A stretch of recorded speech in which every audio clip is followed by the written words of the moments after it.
Hey guys, it's Bobcat Soup. Welcome back to the channel. In this series, we turn states into monsters. This week, we are going to be doing Kansas, as you'll see after the random generator. Now, last video, I kind of had a brain fart moment. I said that I'm going to use a random generator so that it's a surprise to you guys, but the state names are in the title, so that's really not the case. I think I was just trying to get that video done, and I just brain fart moment, I don't know.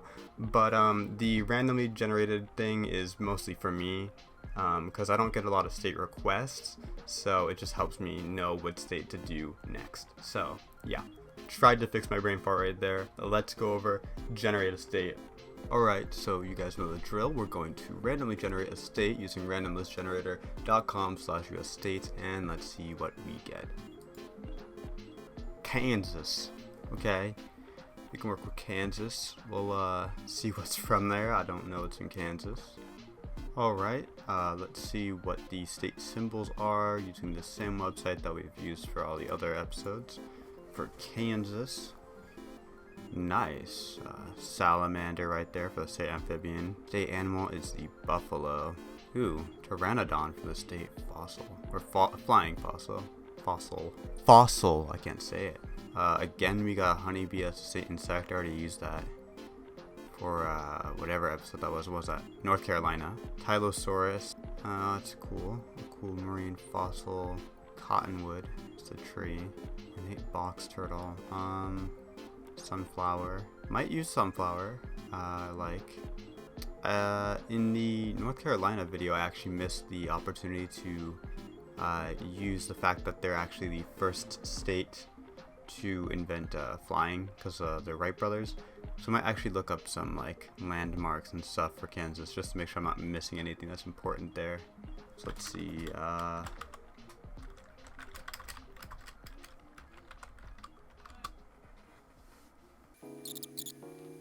Yeah, there's nothing interesting here. I guess I'll just stick with the state animals and plant life and stuff. I don't know. Yeah, I'll have to throw together a list of stuff that I want.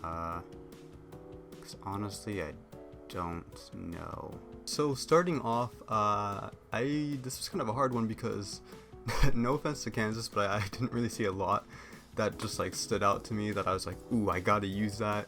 Yeah, it was a lot of kind of okay.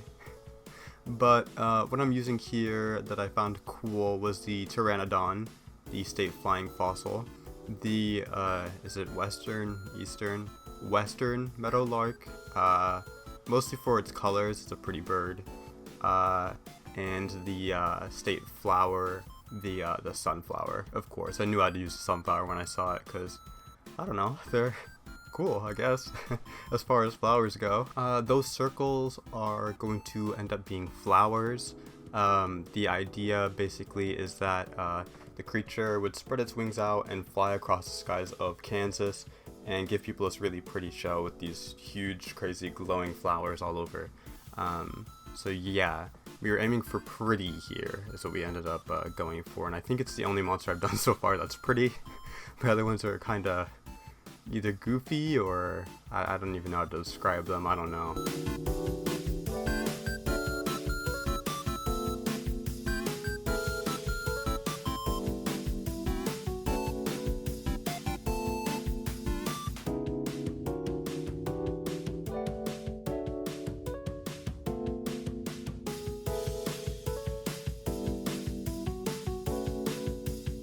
And yeah, I was kind of running a little bit low on time, so I did copy and paste the flowers. Please do not beat me up over that. I'm sorry.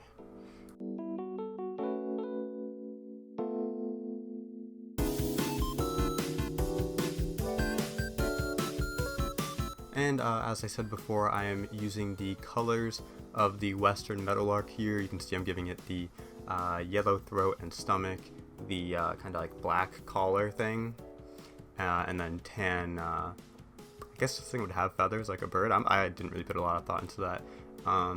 But yeah, like a tan body with speckles on it, just like the bird. So I just thought this bird was really pretty before. I've never heard of it, to be honest, before doing this video. But yeah, it's a really cool looking bird. It's pretty adorable too, let's be honest.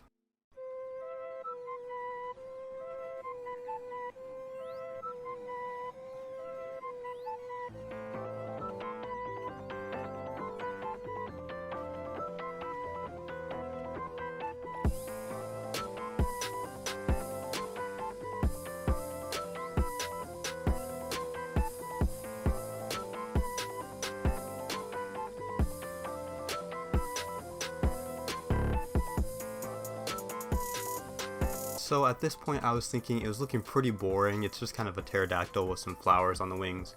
So I asked one of my friends, what can I do? And I sent them this really cool sculpture that I found that's in Wichita, Kansas, called the Keeper of the Plains. There's like this cool Native American kind of sculpture, and she said, why don't you use the headdress of that Indian sculpture and try and incorporate it into the creature?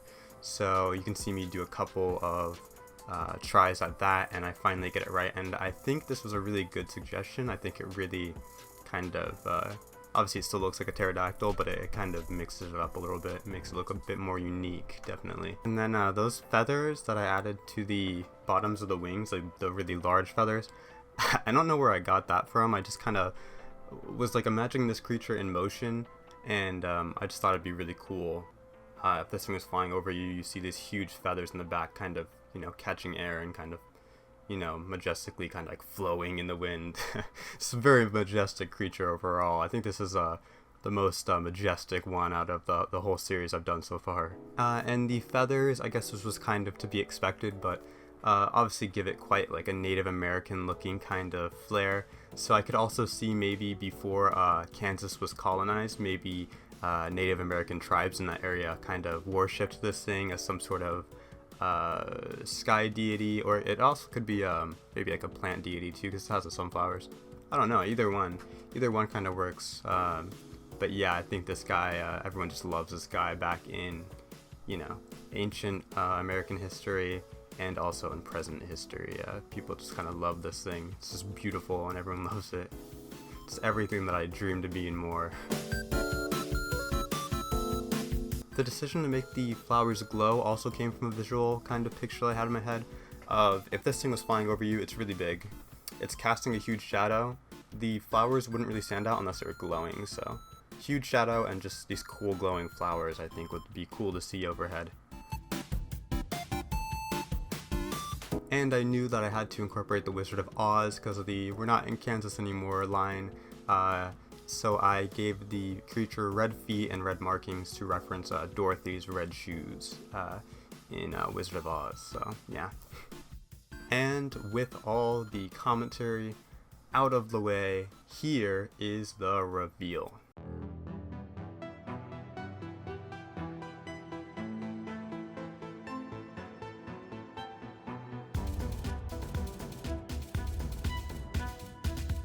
So what do you guys think of it? I'm very pleased with this thing. Initially I thought, but before I added the feather headdress, that was just gonna end up being a generic kind of Pteranodon with some flowers, and I didn't really like that. But after adding the flowers and stuff, I think we actually made a really unique, honestly, for the first time in the series, pretty monster. It's kind of very majestic and really cool. I had a lot of fun working on it, and it turned out to be unexpectedly one of my favorites. I know I say at the end of all of these videos, but yeah, I don't know, what can I say? Just keep getting better. Oh yeah, see you in the next video.